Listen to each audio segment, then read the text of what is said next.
Pegadinha do Moção. Pera lá, amor, eu passei aqui pra cidade.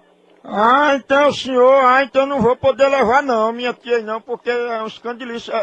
Não foi o senhor que teve um caso maritalmente com jumento, não foi? Não, Não foi o senhor não que se amancebou com jumento? essa é conversa, rapaz.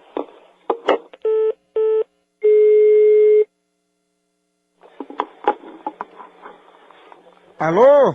Alô? Seu Vinícius? Ai, tomando.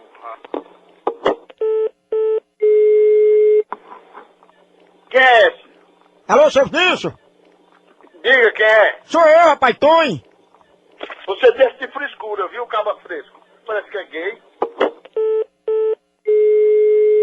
Alô? Alô, seu Vinícius?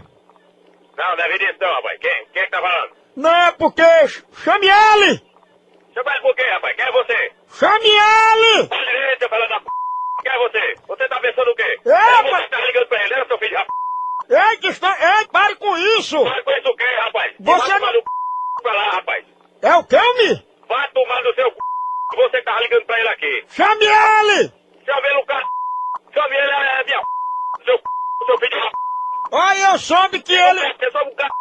E eu Essa soube... agora é comigo. Agora você comprou a briga, foi comigo, rapaz. E eu Eu soube... e ele agora, eu vou aí no mototáxi, vou lhe f... Seu filho de rap... Ei, pare com isso! Mas você vai tomar no seu p... Seu filho de rap... Desocupa... Filho de rap... Não se esconda atrás do telefone, não. Filho da p... Desocupa... Não liga mais pra cá, não. Desocupa... Hein?